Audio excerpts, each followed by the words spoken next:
नमस्कार, the wire में आपका स्वागत है। जिसका डर था वही हो रहा है। अभी एक ही दिन पहले मैंने कार्यक्रम किया था यहीं पर द वायर पर, जिसमें जो एक्सपर्ट्स थे, जिन्होंने जो भारत की सेना को भी जानते हैं, भारत के पूरा जो सिक्योरिटी की जो पूरी एक तस्वीर है सुरक्षा को लेकर, उसे बेहतरीन तरीके से समझते, उन्होंने बताया था कि इससे किस तरह से खतरनाक, उन्होंने अंग्रेजी में डिजास्टर शब्द का इस्तेमाल किया था कि ये ट्रेजेडी है, ये डिजास्टर हो सकता है। जिस तरह की स्कीम अग्निवीर या अग्निपथ को लेकर भारत की सरकार ने जिसका ऐलान किया है, साफ तौर पर ये सिर्फ खतरनाक ही नहीं बल्कि डिजास्टर्स भी साबित हो रहा है। लाखों की तादाद में वो युवा सड़कों पर हैं जिनको ये उम्मीद थी कि किसी ना किसी रोज जब वो तैयारी कर रहे हैं तो उनकी सेना में भर्ती हो जाएगी। भारत की तीनों सेनाओं में से कहीं ना कहीं तो उनकी भर्ती होगी। अब नाराज ये छात्र, खासकर ऐसे वक्त में जबकि बेरोजगारी का जो दौर है वो अपने चरम पर है। आपको बताया था मैंने कि 4 दशक की सबसे ऊंची बेरोजगारी के स्तर पर भारत इस वक्त खड़ा हुआ है। ऐसे में एक स्थिर, एक स्टेबल गवर्नमेंट जॉब, एक सरकारी नौकरी का जो सपना भारत के युवा पालते रहे हैं, वो और ज्यादा एक तरह से आकर्षक नजर आ रहा है, क्योंकि बाकी सब मुहाने बंद नजर आ रहे हैं। चाहे वो कारोबार का माहौल आप देखें या प्राइवेट नौकरियों का माहौल देखें, देश की अर्थव्यवस्था की जो सामान्य जो स्थिति है उसकी हालत इतनी खराब है कि ऐसे में जो एक सरकारी नौकरी का जो एक संभावना हो सकती थी, जो एक उम्मीद हो सकती थी, वो भी खत्म हो रही है। लेकिन जिस तरह से ये पूरे प्रदर्शन हिंसक हो गए हैं, ऐसे में कई सवाल ये उठ रहे हैं कि आखिर इसकी जिम्मेदारी कौन लेगा। क्या देश की सरकार ने, क्या नरेंद्र मोदी सरकार ने संसद में इस मुद्दे को उठाया, इस पर कोई बहस की? क्या संसद की जो कमेटियां हैं, खासकर संसद की अलग कमेटी है जो कि रक्षा मामलों पर है, जिसमें पिछली सरकारें लगातार इस मुद्दों पर, जो सुरक्षा से जुड़े हुए मुद्दे हैं उन पर बहस करती रही हैं, ऑपोजिशन से बातचीत करती हैं, उसमें जो एक्सटर्नल एक्सपर्ट्स होते हैं, यानी कि पार्लियामेंट के बाहर के जो एक्सपर्ट्स होते हैं, उनको भी बुलाकर उस पर राय ली जाती है। फिलहाल जो खबर है वो बिहार से सबसे ज्यादा आ रही है। तस्वीरें आपको शिखर तिवारी मेरे सहयोगी दिखाएंगे, जहां पर एक तरह से मैं कहूंगी अराजकता का पूरा माहौल पैदा हो गया है। ट्रेनों में आग लगाई गई है, भाजपा के दफ्तर में आग लगाई गई है। इसके अलावा ये मामला अब फैल कर राजस्थान, उत्तराखंड, अलग अलग जगहों पर नजर आ रहा है। देखिए, आप पब्लिक प्रॉपर्टी को भी नुकसान पहुंचा रहे हैं। हालांकि इसकी कोई तुक नहीं है फिलहाल। पब्लिक प्रॉपर्टी, जिस पब्लिक सर्विस में जाने की बात कह के, जिसका सपना लेके युवा प्रोटेस्ट कर रहे हैं, यहाँ पर प्रदर्शन कर रहे हैं, उसी पब्लिक प्रॉपर्टी को, जिससे सरकार को नुकसान नहीं है, ये पब्लिक को नुकसान है, ये पब्लिक का पैसा है। और इन युवाओं को ये समझना बहुत जरूरी है कि कोई भी इनकी मांग है वो जायज तरीके से उठाई जा सकती है, शांतिपूर्ण तरीके से उठाई जा सकती है, लेकिन हिंसा का इस्तेमाल बिल्कुल नहीं होना चाहिए। पूरे देश में ये बवाल खड़ा हो गया है, सड़कों पर छात्र उतर आए हैं, और इसको लेकर जो गुस्सा है वो कई गुना इसलिए भी ज्यादा हो गया है क्योंकि जो दो बड़े एम्प्लॉयर्स हैं, जो दो बड़े ऐसे सरकारी महकमे हैं जहां सबसे ज्यादा सरकारी नौकरियां होती हैं, सरकारी नौकरियों का दायरा आप समझ लीजिए कि बहुत कम है, सिर्फ 2% पूरी नौकरियों का जो हिस्सा है वो सरकारी है, और उसमें भी रेलवेज और सेना, इन दोनों में भर्ती सबसे ज्यादा होती है। पिछले कई सालों में हमने देखा है लगातार कि रेलवेज और साथ साथ सेना में भर्तियां बहुत कम हुई हैं, ना के बराबर हुई हैं, और इसलिए एक तरह से उबल रहे हैं हमारे युवा। आप ये देखिए, भाजपा दफ्तर का ये फोटो है, उससे पहले ये वीडियो है, उससे पहले आप जो देख रहे थे वो देख रहे थे ट्रेन में किस तरह से आग लगाई गई है। एक और मैंने देखा कि बहुत यूनिक तरीके से प्रदर्शन कर रहे थे कुछ युवा के, वहां पर वो पुशअप्स करके दिखा रहे थे कि देखिए हम कैसे यहाँ पर तैयारी कर रहे हैं। लेकिन ये गुस्सा काफी तोड़ फोड़ और हिंसा में तब्दील होता हुआ नजर आ रहा है। पूरे भारत में आज सिर्फ यही मुद्दा छाया रहा। लाखों की तादाद में छात्र सड़कों पर नजर आए, गुस्से में नजर आए, सरकार को बुरा बुरा भला कहते हुए नजर आए, और ये भी कहा कि हमारी भर्ती नहीं करते हैं तो हमारी अर्थी बिछा दीजिए। यानी इस हद तक लोग आ रहे हैं और ये कह रहे हैं कि हम खुदकुशी करेंगे। यानी उनमें एक निराशा, गुस्सा, इन सब से भरा हुआ जो युवा है आज वो सड़कों पर नजर आया। लेकिन फिर भी ये याद रखना जरूरी है इस सब के बावजूद भी कि जो हिंसा है वो किसी भी चीज का जवाब नहीं है। मेरे साथ इस मुद्दे पर बातचीत करने के लिए मेहमान भी मौजूद हैं, और साथ ही वो छात्र भी मेरे साथ मौजूद हैं जो कि प्रदर्शन कर रहे हैं। छात्र संगठन के लोग, छात्र कहें उनको या युवा जो संगठन के लोग हैं, वो भी मेरे साथ मौजूद हैं। मेरे साथ मेजर जनरल यश मौर्य है जो कि सिक्योरिटी मामलों के जाने माने एक्सपर्ट हैं। वो यूट्यूब चैनल चलाते हैं। मैं जानती हूँ आप में से बहुत सारे लोगों ने उनका यूट्यूब चैनल पहले ही देखा होगा, क्योंकि काफी उसकी लोकप्रियता जो है वो इस तरह है। और यशमोर जी की एक खास बात और भी ये है कि युवाओं में उनकी फॉलोइंग जो है वो काफी मजबूत है, और इसीलिए खासकर हमने उनको इस कार्यक्रम में बुलाया है। इससे पहले भी हमने जो डिफेंस एक्सपर्ट्स हैं उनको बुलाया था, लेकिन यशमोर जी की खास बात यह है कि वो ये समझते हैं कि आज का युवा क्यों इतना बेकरार है, खासकर सड़कों पर उसका गुस्सा, उसकी निराशा क्यों दिख रही है। इसके अलावा हमारे साथ किशोर मंडोटा जी जुड़ गए हैं राजस्थान से, सुरेश बगरिया भी राजस्थान से हमारे साथ जुड़ गए हैं, महेंद्र कुमार शर्मा, ये तीनों अलग अलग लोग हैं जो कि जो युवा संगठन हैं उनसे जुड़े हुए हैं और इस पूरी जो विरोध प्रदर्शन हो रहा है उसका भी एक हिस्सा है। मैं इससे पहले कि इन तीनों युवाओं की तरफ आऊं, सबसे पहले मेजर जनरल यशमोर जी, स्वागत है आपका बहुत बहुत द वायर पर। मैं आपसे शुरुआत इस बात से करना चाहती हूँ, जो मेरा सवाल है वो ये कि इन युवाओं की निराशा तो समझ में आ रही है कि काफी दिनों से भर्ती नहीं हुई है, शायद अगर ये बात नहीं भी होती तो भी उनको कोई एक ट्रिगर चाहिए था जिसकी वजह से वो सड़कों पर आ ही जाते, और ये काफी ट्रिगर मिल गया है। लेकिन क्या इससे जो सामान्य रूप से जो भर्तियां हुआ करती थी, क्या उसमें कमी आएगी, क्या वो खत्म हो जाएगा, ये कंफ्यूजन दूर नहीं हो रहा है? सबसे पहले आरफा, बहुत धन्यवाद, आपने मुझे शो पे बुलाया। और आप लोग तो इस मुद्दे को आज उठा रहे हो क्योंकि नौजवान सड़कों पे आ गए, लेकिन मैं इस मुद्दे को पिछले 6 महीने से उठा रहा हूँ। और कम से कम पिछले 1 साल से मैं अपने लेवल पे लोगों से बात कर रहा हूँ, भर्ती क्यों नहीं कर रहे हो। मैं लोगों को फोन करके पूछता हूँ, भर्ती क्यों नहीं कर रहे हो, क्या कारण है। और ये मैं सच में कह रहा हूँ, इस रैंक से रिटायर होके भी मैं समझ नहीं पाया कि भर्ती क्यों नहीं हुई। रैली हुई, मेले हुए, इलेक्शन कई कई स्टेट्स में हो गए, BSF, CRPF, ITBP, NDA, IMA, हर जगह भर्ती हुई। कहीं कोई कोई एक भी कोर्स कैंसिल नहीं हुआ, यूनिवर्सिटी खुल गई, सब कुछ हो गया। फौज में भर्ती क्यों नहीं हुई? तो इससे कुछ लग रहा था, एक भय सा वातावरण था कि कुछ आने वाला है, कुछ आने वाला है। तो ये, लेकिन फिर भी क्या है, ये बच्चे फरवरी मार्च में भी दिल्ली आए, इन्होंने कितनी गुहार लगाई रक्षा मंत्री जी की, कितनी बार एयर हेडक्वार्टर, आर्मी हेडक्वार्टर गए हैं, बड़े बड़े ऑफिसर्स से मिले हैं, और कि भाई कुछ बताओ हमें क्या है। लेकिन हर बार यही रहा कि पहले कोविड का बहाना था, फिर कहते हैं एडमिनिस्ट्रेटिव रीजन है। इसका मतलब ये सरकार और फोर्सेस के बीच में चल रहा था, ये टूर ऑफ ड्यूटी के बीच में। लेकिन जो बच्चे, सबसे पहले तो वो है आरफा, जो बच्चे सेलेक्ट हो चुके थे, जिनके कॉल लेटर आने थे, जिनका मेडिकल हो चुका था, किसी का रिटर्न एग्जाम हो चुका था, वो एक सरकारी नोटिफिकेशन से इस जॉब के लिए जा रहे थे। और उनके साथ तो एक बहुत बड़ा अन्याय है, ये बहुत ही बड़ा आघात है उनकी प्रतिष्ठा पे, उनके घरों में। मैं उनके माँ बाप की हालत समझ सकता हूँ। और नहीं, तो आज यशमोर जी, मैं आपसे एक थोड़ा सा सफाई यहाँ पे ये लेती हूँ, इससे पहले कि दर्शकों में कंफ्यूजन हो। आप क्या कह रहे हैं कि जिन लोगों का चुनाव हो चुका था, क्या वो भी अब ज्वाइन नहीं कर पाएंगे, क्या आप ये कह रहे हैं? और मेरा जी, यही मैं नहीं कह रहा हूँ, ये निकल के आ रहा है इस 14 तारीख के अनाउंसमेंट से। और जिस तरह की प्रेस कॉन्फ्रेंसेस हुई है, आर्मी कमांडर्स, ये हर जगह मीडिया को ब्रीफ करने की कोशिश कर रहे हैं इस स्कीम के बारे में, लेकिन उससे ये आभास हो रहा है कि अब जो भी होगा ये सब नल एंड वाइड हो गया है, और सारा का सारा जो है ये अग्निपथ स्कीम से आएगा। तो इसमें इनकी क्या गलती है? इमेजिन करो आरफा, ये आईएएस का एग्जाम होता, आईपीएस का एग्जाम होता, कुछ और होता। लोग अभी तक तो कोर्ट ने ही डिसीजन दे देना था कि नहीं, सी के लिए, नीट के लिए अब सुप्रीम कोर्ट में केसेस चलते हैं काउंसलिंग के लिए और ये सब। और ये नौजवान, ये देश के युवा आरफा, ये देश का भविष्य है। और फौज में भर्ती होना, मैं आपको ये बता दूं, जो लोग नहीं समझते हैं शायद, एक सिपाही भर्ती होना उस परिवार के लिए उतना ही जरूरी है, उतनी बड़ी कामयाबी है जैसा हम लोग अफसर बने थे, उतनी ही बड़ी चीज है। और एक मध्यम वर्गीय परिवार, किसान परिवार का अगर एक शख्स सिपाही भर्ती हो जाता है आर्मी, नेवी, एयरफोर्स में, आप समझो उसके भाई, उसकी बहन, उसके माँ बाप, सबकी जिंदगी एक स्तर ऊपर पहुंच जाती है, उसकी समाज में इज्जत, और उसकी जो पे अलाउंसेस हैं। और इसीलिए आप देखो ना, जहां जहां जो रिक्रूटिंग ट्रेडिशनल एरियाज हैं, वो एरियाज प्रोग्रेस कर गए, फौज की तनख्वाहों पे, फौज की जो है पेंशन्स पे। तो ये एक सोशल एंगल भी आप इसमें जरूर देखिए, सोसाइटी का कितना मैं जरूरी वापस है आती हूँ ऐसे। जी, यशमोर जी वापस आती हूँ। किशोर मंडोटा मौजूद है। किशोर जी, मुझे ये बताइए फिलहाल कि कितनी बड़ी तादाद में आपका संगठन जो है वो क्या इस बात का अंदाजा लगा पा रहा है, जिस संगठन से आप आते हैं, democratic youth federation of India. सबसे बड़ी बात तो अपने संगठन के बारे में हमें बताइए, कितने लोग इससे जुड़े हुए हैं, और अभी आपको लगता है कि सड़कों पर कितनी बड़ी तादाद में मौजूद हैं ये युवा? देखिए अरफा, हमारा पिछले 2 सालों से हम लगातार इस चीज को लेकर आंदोलनरत है। Democratic youth federation of India, Bharat की जनवादी नौजवान सभा, पिछले 2 सालों से ये मांग कर रही थी कि हमें ये नहीं पता था कि केंद्र सरकार ये तुरंत ऐसी कोई अग्निपथ के नाम से स्कीम लेके आ जाएगी।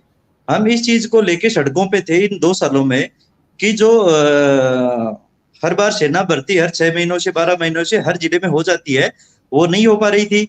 जो लोग फिजिकल और मेडिकल पास कर चुके थे, जिन लोगों की मेरिट बन चुकी थी एयरफोर्स और नेवी में, उन लोगों को ज्वाइनिंग नहीं मिल पा रही थी। जिनका आर्मी का टेस्ट बाकी था, उनके टेस्ट नहीं हो पा रहे थे।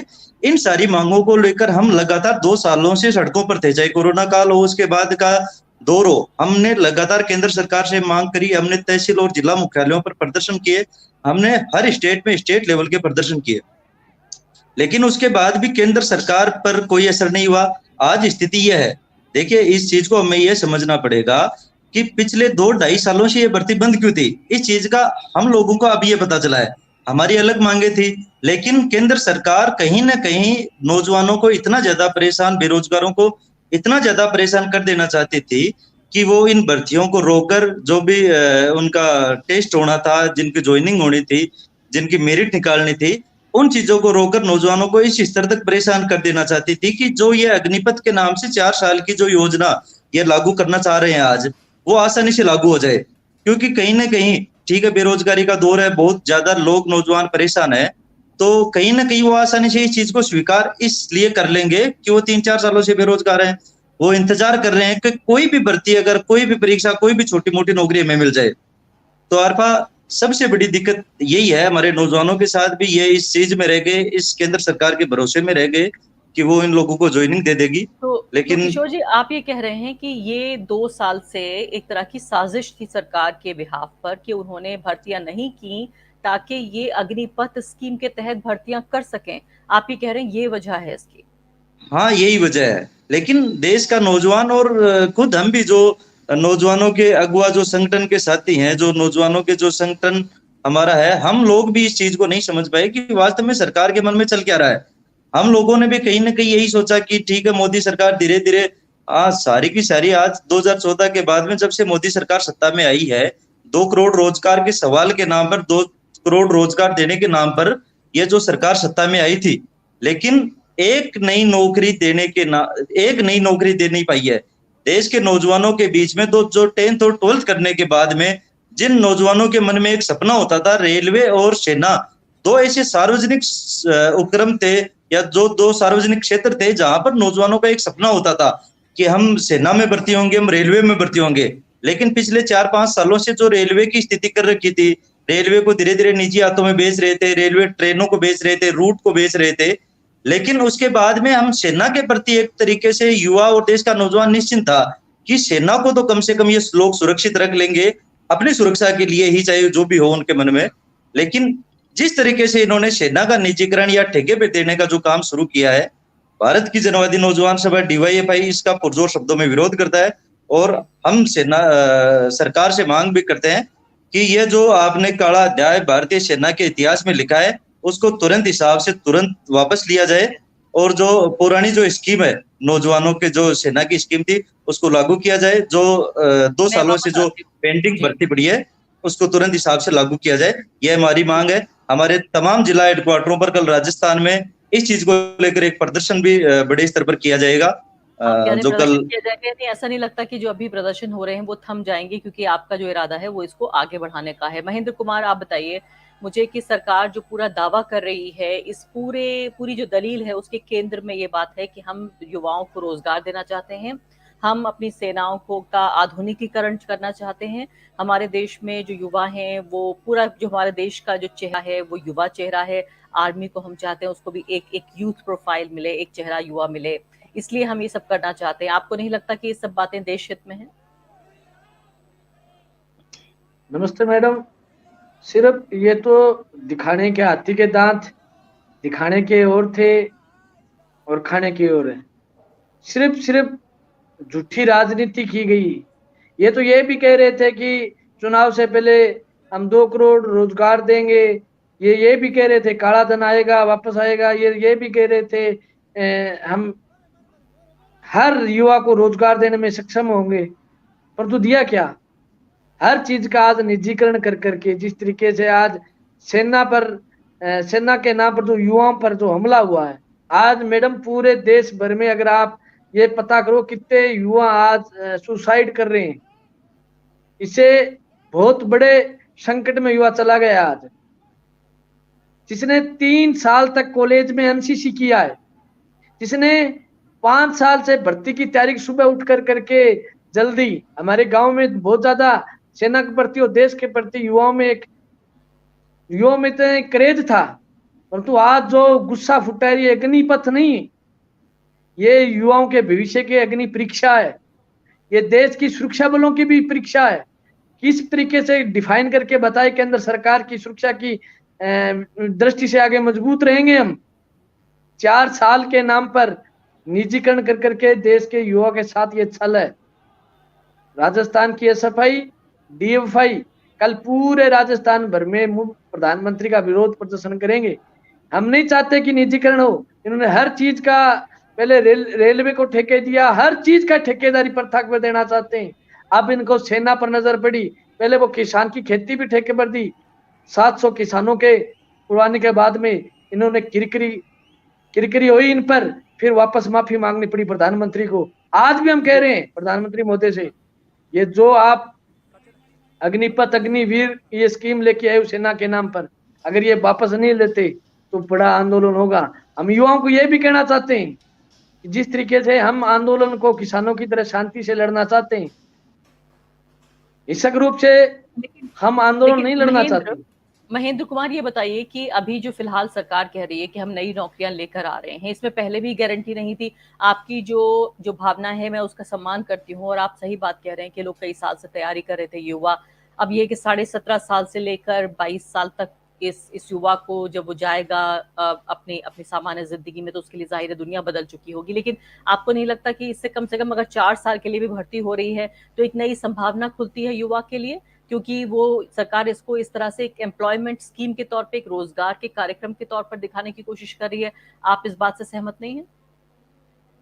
नहीं मैडम, ये उस टाइम का पीक टाइम होता है भविष्य का युवा के, बोझना थोड़े चाहता है 4 साल के अंदर। हम कहना चाहते हैं कितने युवा आज ओवरेज हो गए, जिन्होंने एनसीसी के धक्के खाए, एनसीसी का सर्टिफिकेट, युवा अपने सर्टिफिकेट दे रहे हैं, केंद्र सरकार को भेज रहे हैं डाक के जरिए। आज उनके कोई सर्टिफिकेट जो एनसीसी के थे, स्काउट के थे, वो सर्टिफिकेट डाक के जरिए केंद्र सरकार को भेज रहे हैं, आज उनके कोई काम के नहीं है। मैडम कहना चाहते हैं गांव से, उस खेत खलियान से हम बोल रहे हैं, जहां से जिस युवा ने बहुत मुश्किल से तैयारी की, अकेडमियों में जा करके मैडम घर वालों ने, माता पिता ने अपने गहने बेच करके बेटे को अकेडमियों में भेजा, खूब पैसे खर्च किए, उसकी खूब खेचड़ की, खूब उसका ध्यान रखा। जब वो नौकरी की तलाश आई तो ये स्कीम लेके आ गई। पहले भर्तियां नहीं खोली, लगातार एसएफआई और डीवाईएफआई लगातार संघर्ष किया कि आप भर्ती क्यों नहीं करे। 3-4 साल से भर्ती नहीं की इन लोगों ने। आज जिन लोगों के तो सिलेक्शन हो गए उनको डिलीट कर दिया। सरकार से हमारा सवाल है, उनको जवाब कौन देगा? जो आज युवा ओवरेज होकर के घर बैठ गई, मौत का जिम्मेवार कौन है? सिर्फ ये राजनीति करते हैं, युवाओं के नाम पर झूठी थोथली राजनीति करते हैं। ये सिर्फ हिंदू और मुसलमान के नाम पर राजनीति करते हैं। ये सिर्फ मंदिर और मस्जिद के नाम की राजनीति करते हैं। ये मुद्दे पर बहस नहीं करते। ये डिफाइन करके बताएं कि ये भर्ती हमारे लिए कैसे बेहतर हो सकती है। हर चीज का निजीकरण समस्या गल थोड़ी है, हर चीज का निजीकरण कर रहे हैं। आज युवाओं के अपनी बात बहुत मजबूती से आप रख रहे हैं महेंद्र कुमार। उम्मीद यह है कि सरकार इसको सुन रही होगी, आम जनता इसको सुन रही होगी, आम जनता जो इस पार्टी को लगातार बार जिता कर भेज रही है। देखिए उत्तर प्रदेश में भी अभी एक बड़ा चुनाव जीता है, इसके बाद 2024 में भी पूरा सपना यही है भाजपा का। अभी तक भी ये बताया जा रहा है कि विपक्ष में कोई नेता नहीं है, नरेंद्र मोदी के अलावा कोई दूसरा नेता नहीं है, भाजपा के अलावा कोई दूसरी पार्टी नहीं है। और अगर हम देखें कि पिछले 2 साल के अंदर ही आप देखिए सीएए प्रोटेस्ट से शुरू होकर किसानों का प्रोटेस्ट, अब ये तीसरा बड़ा प्रदर्शन नजर आ रहा है, तीसरा बड़ा आंदोलन जो युवा खड़ा कर रहा है। और युवा का जाहिर है कोई धर्म नहीं है, उसकी कोई जाति नहीं है, उसका मजहब नहीं है, उसकी पहचान नहीं है। अगर अकेली उसकी पहचान है वो ये है कि वो बेरोजगार है, अगर अकेली उसकी पहचान है वो ये है कि उसके सपनों को कैसे राजनीति के पैरों तले कुचला जा रहा है। इससे पहले कि मैं सुरेश बगरिया की तरफ जाऊं, यशमोर जी मैं आपसे पूछना चाहती हूँ, मेजर जनरल यशमोर सिक्योरिटी मामलों के एक्सपर्ट हमारे साथ जुड़े हुए हैं। इसमें कई कॉम्प्लिकेटेड चीजें हैं जिन्हें समझना मुश्किल हो रहा है। अभी जो हम किशोर मंडोटा को हमने सुना, महेंद्र कुमार शर्मा भी हमारे साथ थे, ये एक तरह से नुमाइंदगी कर रहे हैं उस जज्बात का, उस हकीकत का जो हमारा युवा जिससे दो चार हो रहा है। ये तो सिर्फ नौकरी की बात कर रहे हैं, मैं उन युवाओं से भी मिली हूँ जो ये कह रहे हैं कि इतनी देर हो चुकी है जिंदगी में, जिंदगी एक लंबा सा इंतजार बन चुकी है। इलाहाबाद में मैं कोचिंग सेंटर्स में गई, वहां पर गई जहां लोग रह रहे थे, इस तरह के युवा अलग अलग भर्तियों जो परीक्षाएं हैं उनकी तैयारी कर रहे थे। पहली बात तो बड़ी बदतरीन हालात में वो लोग जी रहे थे। उन्होंने कहा कि हमारी जिंदगी डिरेल हो गई है, पटरी से उतर गई है, अलग अलग इम्तिहान की हम तैयारी कर रहे हैं और ओवर एज सिर्फ नौकरी के लिए नहीं हो गए हैं, शादी के लिए ओवर एज हो रहे हैं, लड़कियां नहीं मिल रही हैं, रोजगार नहीं है, पूरी जिंदगी तबाह हो रही है। आरफा, ये जो मैं हमेशा कहता हूँ ना कि ये जो पॉलिसी बनाने वाले लोग हैं, ना इनके परिवार में कभी कोई सैनिक था या किसान था, ना आज है और ना होगा, क्योंकि अब अभी हमारे देश का परिवेश काफी बदल गया है। जो हम लोग नौजवान थे, बच्चे थे, हम देखते थे बहुत से, आपको हैरानी होगी कि फौज में पहले इस टाइप की स्कीम थी, रिजर्विस्ट 7 साल में कमांडिंग ऑफिसर घर भेज सकता था सिपाही अगर ठीक नहीं था। ये चौधरी बंसीलाल ने इंदिरा गांधी जी को कह के रेगुलर कराया। जब उनको पता लगा, फिर वो डिफेंस मिनिस्टर, बड़े कामयाब रक्षा मंत्री बने देश के, जो है बंसीलाल। तो तब जो है इसको किया गया कि कम से कम इनको पेंशनेबल सर्विस होनी चाहिए, क्योंकि अब रोजगार और गांव देहात का जो मामला, अब जमीनें बिल्कुल नहीं है। जो युवा इस फील्ड में है उनके घर में 1 एकड़, आधा एकड़, 2 एकड़ जमीन है जिसमें बस गुजारा हो सकता है। 1-2 बहनें हैं, छोटा भाई है, तो सारी के सारे परिवार और इतनी फाइट मारते हैं। ये शेखावटी रीजन में बड़ी बड़ी एकेडमी खुली हुई है। ऑफिसर बनने के लिए 14 दिन के एसएसबी है, लेकिन सिपाही बनने के लिए 6 महीने से 1 साल लोग बच्चे जाते हैं। और आपको हैरानी होगी आरफा, 1.25 लाख 1.5 लाख रुपया तो ये एकेडमी वाले इनसे खर्चा लेते हैं खाने पीने का और इनको ट्रेनिंग कराने का। बिकमिंग सोल्जर बनना इतना मुश्किल है, इतनी फाइट है। पहले लाइन में खड़े जाते थे, जो फिट है ले लेते थे।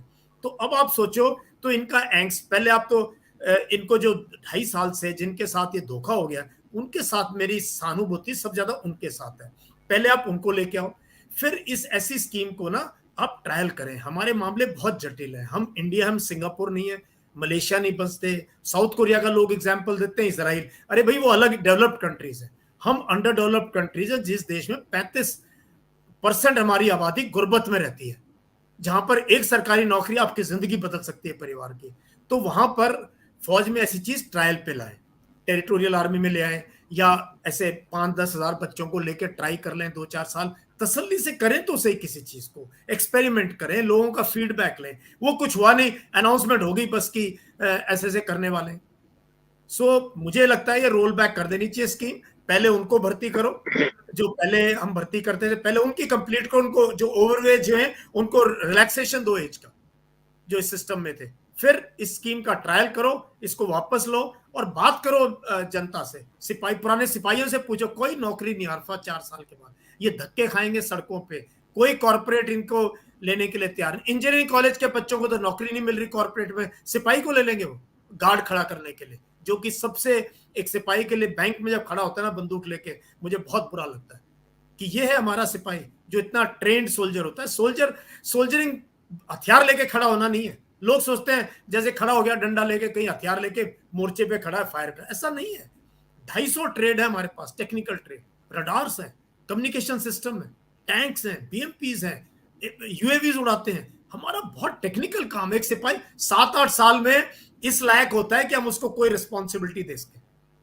ये 4 साल की ट्रेनिंग भी काफी नहीं है। यानी कि पहले तो पूरा मसला फंसा हुआ था यशमोर जी, कि ये पूरी स्कीम है, कैसे ये हमारी सोसाइटी का एक तरह का सैनिकीकरण कहें या मिलिटराइजेशन करने की कोशिश हो रही है, जैसे ईरान में होता है, इजराइल में होता है, जैसे वहां पर पूरा देश ही ऐसा लगता है कि युद्ध के लिए तैयार किया जा रहा है, कि क्या धीरे धीरे इस तरह से कंपल्सरी मिलिट्री ट्रेनिंग की तरफ हमें लेके जा रहे हैं। वो वाले मुद्दे आ रहे थे। मुद्दा ये था कि 4 साल में इन लोगों के साथ क्या होगा जिनकी भर्ती होगी, लेकिन किसी ने ये नहीं सोचा था कि जो लाखों लोग जो भर्ती करना चाहते थे, जो नौकरी पाना चाहते थे, उनके बारे में कोई सोच भी नहीं रहा है। और ये तीनों मेहमान जो यहाँ मौजूद हैं, मैं आपको ये भी बताना चाहती हूँ कि तमाम, जो आप खुद भी समझते हैं, समझदार हैं इन मुद्दों को लेकर, लेकिन हिंदू मुस्लिम विभाजनकारी राजनीति का सबसे बड़ा असर, सबसे जो पीड़ित समुदाय है हमारा, वो युवा है, जिसके तीनों जो नुमाइंदे हैं वो यहाँ बैठे हुए हैं। ठीक है, प्रताड़ना दिख रही है फिलहाल एक समुदाय की, लेकिन जो खामोश एक जो तकलीफ है वो इस तरह के युवाओं को हो रही है। मैं हमारे तीसरे मेहमान हैं, मैं उनसे समझना चाहती हूँ। मुझे आप ये बताइए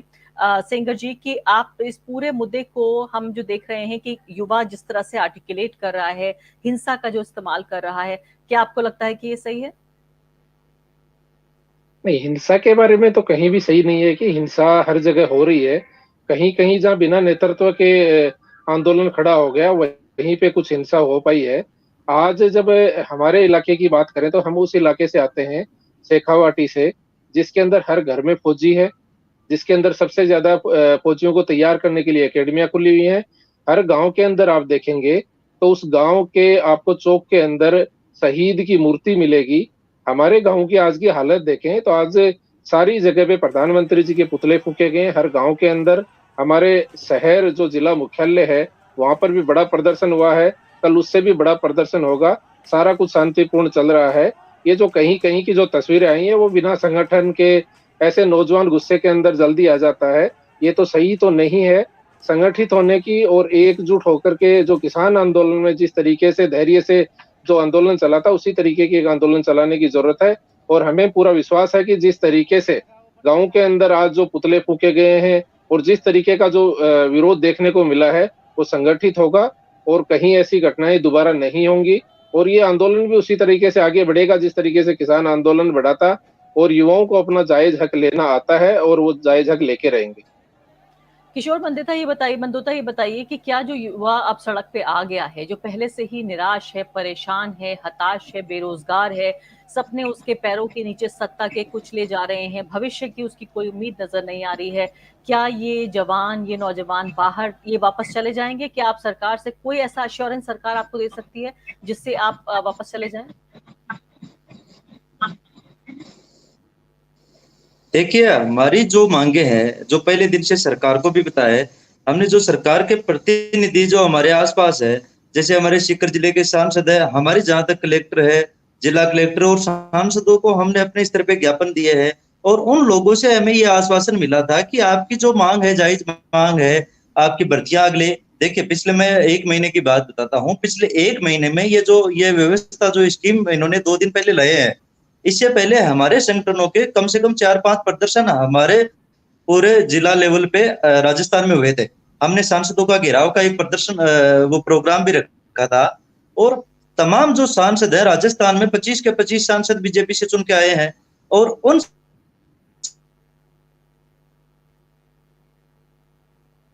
के बात हुई है और हमारे नरेंद्र मोदी जी से भी कि जिन लोगों की वो जो भर्तियां पेंडिंग है, जिनकी जो रिटर्न का एग्जाम पेंडिंग है, वो हम तुरंत अगले 1-2 महीनों में करवाने वाले हैं और 1-2 महीनों में नई भर्ती की भी घोषणा होने वाली है।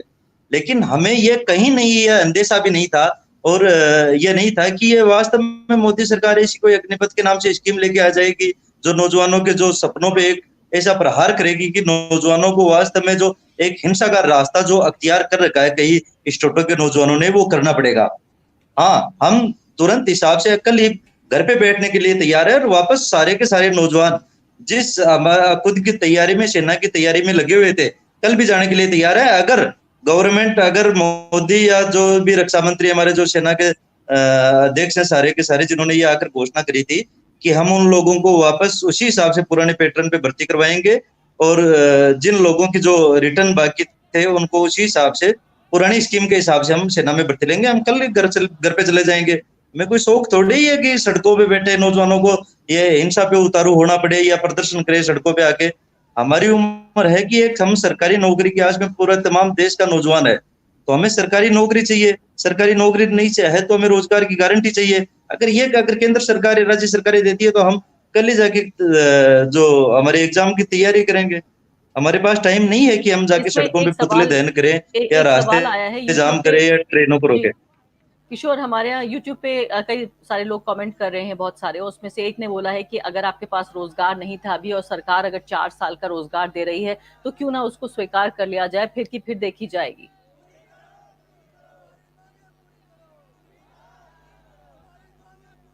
किशोर,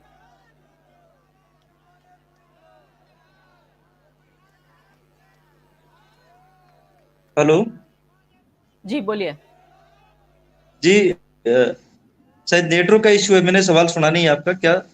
जी, मैं ये पूछ रही हूँ कि सवाल जिस तरह से आ रहा है वो ये है कि अभी तक रोजगार नहीं मिल रहा है और जिस तरह की समस्याएं सामने आ रही हैं उसमें आप क्यों ना अगर 4 साल का रोजगार मिल रहा है तो वो ही ले लीजिए, आगे की आगे देखी जाएगी। देखिए, सवाल ये नहीं है, ये सवाल ही गलत है। चीज ये है कि सरकार रोजगार देने की गारंटी किसकी है? रोजगार कौन देगा? केंद्र सरकार देगी या राज्य सरकार देगी? अपने अपने स्तर पे जो भी इनके पास जो उपक्रम है, सार्वजनिक उपक्रम है, उनमें सरकार रोजगार, नौजवानों को रोजगार देने की जिम्मेदारी सरकारों की है। लेकिन देखो, बेरोजगारी की स्थिति यह है कि पिछले 40 सालों में जो बेरोजगारी की दर थी, आज सबसे ज्यादा बेरोजगारी की दर से हम जूझ रहे हैं। पिछले 40 सालों में जो बेरोजगारी की दर नहीं थी वो आज है। अगर सरकार 1 साल के लिए भी, मैं तो ये बोल रहा हूं कि अगर 1 महीने के लिए भी अगर सरकार किसी को हायर करना चाहती है तो लोग जाएंगे, क्योंकि बेरोजगारी इतनी बहुत ज्यादा है कि लोग तो जाएंगे 1 महीने के लिए। 1 दिन के लिए आप ले जाओ, दिहाड़ी पे लोग जाते ही हैं, उनको कौन रोकता है? लेकिन हमारा सवाल यह है कि जो भारतीय सेना की एक गरिमा थी, भारतीय सेना का एक इतिहास है, उस इतिहास को और उस गरिमा को खत्म यहाँ पर किया जा रहा है। 4 साल में कोई भी आदमी, एक आप एक छोटी सी बात सोचिए कि 4 साल की नौकरी से एक आदमी अपने परिवार का और खुद का जीवन निकाल सकता है क्या? हमारा सवाल यह है। हाँ, बेरोजगारी है। अगर आप 1 महीने के लिए भी अगर कोई सरकार स्कीम लॉन्च करती है तो उसके लिए भी करोड़ों लोग, आप एक छोटी सी चीज सोचिए कि चपरासी की भर्ती के लिए भी हमारे राजस्थान और पूरे देश की हालत यह है कि अगर 10 पदों पर चपरासी की भर्ती भी निकलती है तो पीजी का डिप्लोमा लिए हुए, पीजी जो पोस्ट ग्रेजुएशन लोग है, लाखों लाख की संख्या में वो भी आवेदन करते हैं चपरासी की भर्ती के लिए। तो चीज, सवाल ये नहीं है कि 4 साल के लिए आप रोजगार दे रहे हैं, उसके बाद का क्या है? उसके बाद उसकी क्या श्योरिटी है? कहाँ जाएगा वो? उसके परिवार का गुजारा कैसे होगा? मैं वापस आती हूँ। यशमोहन जी, ये बताइए फिलहाल कि अब ये पूरा मुद्दा आपको जाता हुआ कहाँ महसूस हो रहा है? अब युवा तो नाराज है, परेशान है, गुस्से में है, और आपने जैसे कहा कि ये समस्या लोगों को अभी दिख रही है जब सड़क पर आ गए, लेकिन आप बहुत पहले से देख रहे थे कि बहुत ज्यादा परेशान थे वो। अब आप यहाँ से कहाँ जाते हुए देख रहे हैं? मुझे पता नहीं, मुझे एक्चुअली पता नहीं था ये ऐसा होगा, और मैं राजनीतिक आदमी नहीं हूँ ना, मैं बहुत ही न्यूट्रल हूँ इस मामले में। मैं देश की जो भी लीडरशिप है उसका सम्मान करता हूँ हमेशा, और सोचता हूँ जो फैसला करते हैं देश हित में करते हैं, लेकिन वो एंटिसिपेट नहीं करते कि ऐसा होगा। मुझे भी नहीं पता था ये बच्चे सड़कों पे आ जाएंगे और ऐसे संगठित, मुझे बिल्कुल इल्म नहीं था इस बात का।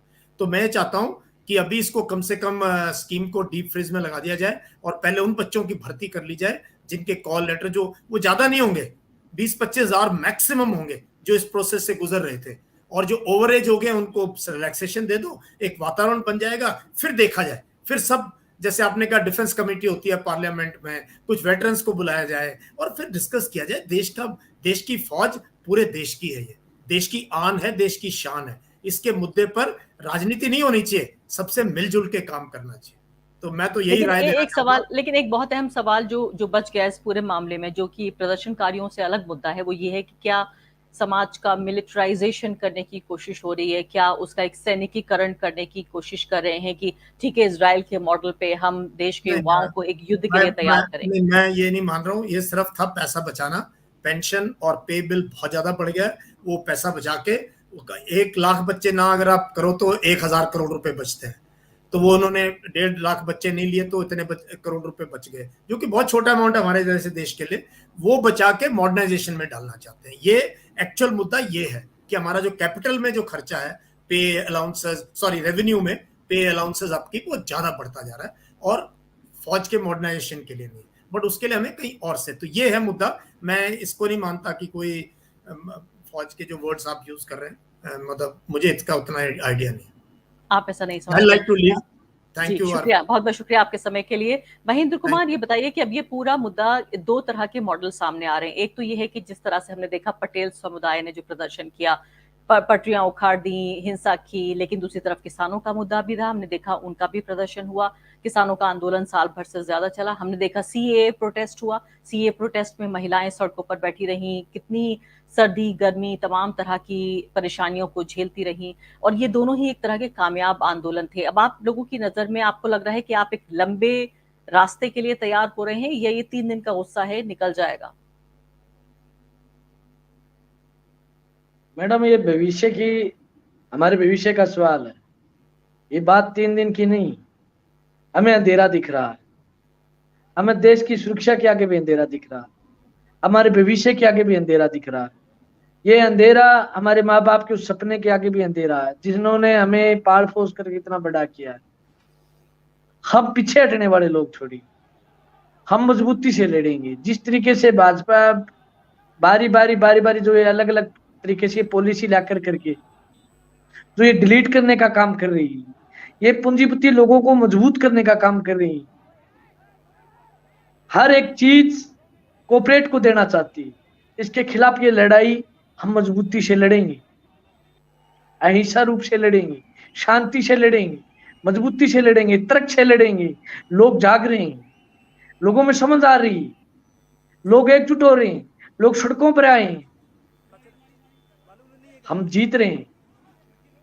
दूसरी बात है, अगला चुनाव आएगा, आप देख लेना। इन्होंने चुनाव, आप कह रहे थे मैडम, ये चुनाव यूपी में चुनाव जीत गए होंगे, परंतु ये चुनाव एजेंडे पर नहीं जीते। ये राम मंदिर पर हिंदू मुसलमान करके चुनाव जीतते हैं। ये शिक्षा, रोजगार, सड़क, बिजली, पानी की डिबेट करके नहीं जीतते चुनाव कभी। अगर चुनाव जीते तो अब की बार आना, इनको रिजल्ट देगा। ये हुआ, यही युवा है वो जिसने आज मोदी जी को गद्दी पर बिठाया। आज जिस तरीके से इनका हाल करके छोड़ा है, कौन चाहता है कि सड़क पर आना चाहता है? कोई नहीं चाहता कि हम पर कोई मुकदमे लगे। हम अपनी नौकरी चाहते हैं, हम देश की सेवा करना चाहते हैं। हमारे सपने, हमारे ड्रीम है, उसका कत्ल किया जा रहा है, हमारे सामने आंखों के किया जा रहा है। कॉर्पोरेट को दिया जा रहा है हमारी संपत्ति को। ये देश हमारा है, हम सबका है, हिंदू मुसलमान सिख ईसाई सबका देश है। ये रोजगार हमारा है। जी हाँ, देश का युवा समझ रहा है और ये भी समझता है कि रोजगार पाना उसका अधिकार है। हमारा जो संविधान है वो ये कहता है कि राइट टू लाइफ के साथ राइट टू लाइवलीहुड भी है, यानी कि जीने का अधिकार और साथ साथ रोजगार का जो अधिकार है वो भी बुनियादी अधिकार है। यानी कि अगर रोजगार नहीं मिलता है तो ये संविधान ने जो वादा किया है भारत के नागरिक से, ये उसके साथ छल है और ये छल देश की सरकार कर रही है। Right to life and livelihood. Suresh, ये बताइए, अभी आपके माता पिता इस पूरे मुद्दे को किस तरह से देख रहे हैं कि अब जो उम्मीद थी वो भी कम हो रही है, रोशनी है वो कम हो रही है, जो भी कुछ नजर आ रहा था अंधेरे में, आपके माता पिता इस पूरे जो मामला दिख रहा है उसे कैसे देख रहे हैं? हर नौजवान जो नौजवान सेना के लिए तैयारी कर रहा था, उसके हर के माँ बाप ये देख रहे हैं कि मोदी जी ने क्या कर दिया। वो तो भविष्य का सवाल था। जब माता पिता तो यही देखते हैं ना कि ये फौज में जाएगा बड़ा होकर के, जो तैयारी कर रहा है उसकी तैयारी का उसे फल मिलेगा, परिवार ढंग से चल पाएगा, परिवार के अंदर दो पैसे भी आएंगे। तो ये वो लोग होते हैं ना ज्यादातर तो फौज में जाने के लिए तो कि वो किसान और मजदूर के बेटे होते हैं। तो उनका तो जीवन यापन के लिए ये बहुत बड़ी बात है कि वो जीवन यापन में सुधार आएगा और वो भी एक मध्यम वर्ग के अंदर शामिल हो जाएंगे। तो सारे लोग, हमारे अकेले के माँ बाप की बात नहीं है, ये पूरे देश के नौजवानों के माँ बाप की बात है कि वो सारा का सारा देश की सेवा ही नहीं, सेवा के साथ साथ अपने परिवार के जीवन यापन के लिए भी ये बहुत बड़ी बात थी। 3-3 साल से जो सेना के अंदर जाने के लिए एकेडमियों के अंदर तैयारियां हो रही थी, और जो तैयारी जो कॉलेज के अंदर एनसीसी के रूप में 3 साल तक तैयारी हो रही थी, वो सारी की सारी बेकार जाती दिख रही है। लेकिन युवा इतना तो कम से कम आगे आ चुका है कि वो लड़ना जान गया है, वो पहचान गया है कि हमें लड़कर ही हमारा हक प्राप्त हो सकता है, और वो लड़ने के लिए सड़क पर आ गया है। और अब नहीं लगता कि ये सेना भर्ती जो इन्होंने अग्निपथ और अग्निवीर के नाम से ये कर रहे हैं, वो वापस लेनी पड़ेगी, और वही पुराना जो रिवाज था, वो पुराने तरीके से भर्ती और वही सारे के सारे लाभ मिलेंगे। जो 4 साल की जो भर्ती का ये नाटक कर रहे हैं, 4 साल के बाद में युवा को न तो पेंशन मिलेगी, न उसकी पीजी हो पाएगी, न उसकी यूजी हो पाएगी, और उसकी लाइफ का आगे जाकर के क्या होना है। तो ये सारी चीजें युवा भी समझ रहा है और उसके माता पिता भी समझ रहे हैं, और सारा का सारा इलाका, जो शेखावाटी का जो इलाका है जिसके अंदर से फौज के अंदर जाने के लिए युवा तत्पर रहता है, वो सारा इलाका पूरा का पूरा समझ रहा है। 21 तारीख को यहाँ के किसान भी उसके समर्थन के अंदर उतरेंगे। आज से तो युवा उतरा है और 21 तारीख से किसान भी उसके समर्थन में सड़क पर आएंगे। जी हाँ, बहुत बहुत शुक्रिया आप सभी का। आप ये कह रहे हैं कि जवान के साथ अब किसान भी उसके साथ आएगा, और शायद थोड़ी देर के लिए भूल जाए कि कोई मजहबी उनके बीच फर्क है, भूल जाए कि कोई धार्मिक फर्क भी है, और सिर्फ एक पहचान अपनी याद रखे, जैसे किसानों ने याद रखी कि वो सिर्फ किसान थे, और आप याद रखें कि सिर्फ नौजवान हैं, एक ऐसी पहचान, जैसे मैंने कहा कि एक ही पहचान है, वो है कि बेरोजगार की पहचान, एक ऐसी पहचान जिसमें भविष्य के सपना जो है वो चकनाचूर हो रहा है। तो फिलहाल आप तीनों का शुक्रिया। उम्मीद हम करते हैं कि कोई ऐसा इसका समाधान निकलेगा और देश फिर से एक नए आंदोलन के लिए तैयार नहीं हो रहा होगा। सरकार आपकी बात सुनेगी और अपने पैर पीछे खींच लेगी। साथ साथ न सिर्फ कि इस स्कीम के लिए पीछे पैर खींचेगी, बल्कि जो नौकरियां पेंडिंग पड़ी हुई हैं वो भी आपको मिलेंगी और आपका सपना जीवन का बरकरार रहे, उम्मीद हम ये करते हैं। आइए कुछ और युवाओं की बात सुन लेते हैं। इसी के साथ आप सभी का शुक्रिया। Thank you. अच्छा जी आज रोड शो किया है, धरना प्रदर्शन किया है, क्या है पूरा मामला? टीओडी भारत सरकार ने जो नई कानूनी प्रणाली इंडियन आर्मी तीनों सेनाओं में जो लागू की है, इसका हम विरोध करते हैं। ये प्रणाली भारत सरकार में लागू नहीं होनी चाहिए। भारत सरकार ने हमसे हमारे आगे हाथ जोड़ जोड़कर 1 रैंक 1 पेंशन के नाम पर वोट मांगा था और आज 9 रैंक 9 पेंशन का ड्रामा बनाकर हम युवाओं को बेरोजगारी में धकेल दिया है। हम ये तानाशाही नहीं सहेंगे। आपकी मांग पूरी नहीं होती है तो क्या करेंगे? दिल्ली तक जाएंगे, जान दे देंगे अगर नहीं पेंशन तो जान करेंगे। हम सब यहाँ जिंदा लाश खड़े हुए हैं। हमारे ही दोस्त 62 जो आज तक अब तक जो हमें पता चली है 62 लोगों ने फांसी लगा ली है। अर्थी दो या वर्दी दो, वर्दी दो। और दूसरी बात, हमारी अगर नई बात माने, हम यहाँ से रोड से उठेंगे नहीं, चाहे आज कल से कल हम जाएंगे। हम मरे हुए समान हैं, हमारी सांसें छीन ली गई हैं। छीन लो सांसें हमारी, फिर भी जिंदा है। भारत सरकार के इस फैसले पर हम शर्मिंदा है। 4 साल के लिए फिजिकल करके 4 साल की नौकरी करें, 21,000 सैलरी पे आप भी जॉब कराते हैं। आपका 2 लाख रुपया सैलरी मिल रहा है, 3 लाख रुपया एगो मंत्री को, उनका पेंशन काटिए, उनका पैसा काटिए। जिस देश का सेना सुरक्षित नहीं है, जिस देश का युवा सुरक्षित नहीं, वो देश के भाड़ में जाएगा। ये लोग तो ऑलरेडी पहले के सब बचे हुए ऊपर। इनको क्या पता कि मेहनत क्या होता है। मेहनत देखना है तो सुबह गांव के फील्ड में जाइए, वहां समझ में आएगा कि युवा कैसे मेहनत करता है। एगो मिडिल क्लास के माँ बाप कितने उम्मीद लेके एक बच्चे को पढ़ा के फौज में कितना मेहनत से भेजते हैं, अपना खून पसीने का कमाई लगा के वो लोग फौज में भेजने का सपना देखते हैं। इन लोग का जो मर्जी वो कानून बना देगा, देश किसी के बाप का नहीं है। जितना अधिकार इन मोदी का है, जोगी का जिसका भी है, उससे अधिकार बामे है और हम इस देश के हैं। अगर हमारा युवा का बात कोई ना सुनेगा तो हमारा आंदोलन जारी रहेगा। अगर हम फौज में नहीं गए तो उसके लिए मरना शहीद है, मंजूर है, हम मरेंगे।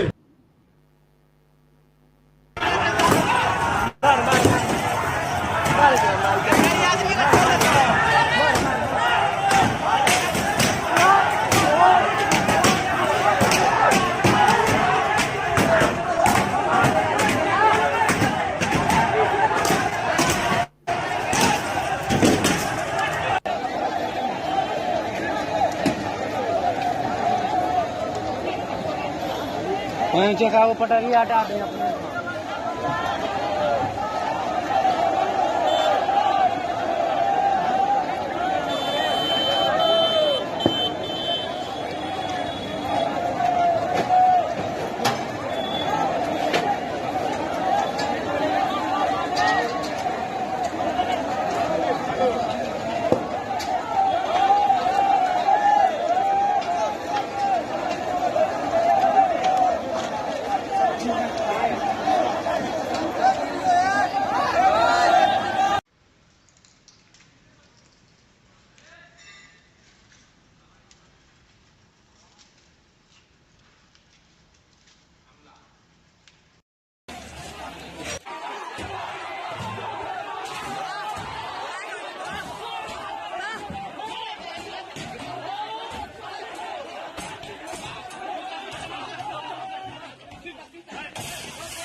पुष्पराज बन जाओ।